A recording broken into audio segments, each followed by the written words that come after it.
अन्वी कुठे राहिली? किती कॉल केले तिला? थांब जरा, ऑन द वे असेल. आली मी. मला खूप एक्साइटमेंट आहे तुमची रिझल्ट ऐकायची. तुला किती मार्क्स मिळाले? मला 90. तुला? मला 38. मला 40. एवढे कमी मार्क्स? एवढे भेटले ना तेच नशीब. आमची हीच अपेक्षा होती. ठीक आहे, पण आता तुम्हाला कॉलेजमध्ये ॲडमिशन घ्यायला खूप कठीण जाईल. College admission? नाही, बास झाला आता शिक्षण. आम्हाला नाही शिकायचं. 12वी पास हो की नाही हाच डाऊट होता. आई पण नुसती मागे लागलीये. कितीदा सांगायचं तिला मला नाही शिकायचं. पण तुला तर ॲडमिशन मिळेल ना? तुला तर 90% पडले आहेत. तू कुठल्या कॉलेजमध्ये ॲडमिशन घेशील?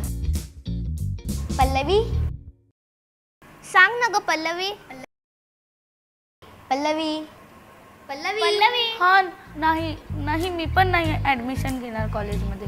बघ, हिला पण पटलं आपलं बोलणं. नाही ग, माझं कारण वेगळं आहे. काय कारण आहे तुझं? मला जॉब करावा लागेल. माझी आई जागेवर आहे आणि तिला पॅरालिसिस झाला आहे. आणि काय?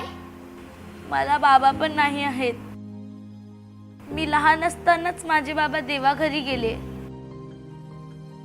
आता माझे बाबा असले असते तर मी पण शिकली असती. पण आता माझ्या आईच्या ट्रीटमेंटसाठी मला जॉब करावा लागेल. ज्यांच्याकडे आई बाबा आणि शिकण्यासाठी भरपूर पैसा आहे त्यांनी शिकून मोठं होऊन काहीतरी बनलं पाहिजे. असो, मी येते. तुम्ही एन्जॉय करा. थांब पल्लवी, तू आम्हाला हे का नाही सांगितलंस एवढे दिवस? तू बोलते आहेस ते पटलं का आम्हाला? आम्ही पण बघ ना, आमच्याकडे पैसे आहेत, आई बाबा आहेत, पण आम्ही शिकत नाही आहोत. हो ना, ज्यांना आई बाबा आहेत त्यांनी शिक्षण घ्यायलाच पाहिजे. आता आम्ही पण शिकू. तू बोललीस ना, त्यामुळे आमचे डोळे उघडले. चला पल्लवी, हसा आता.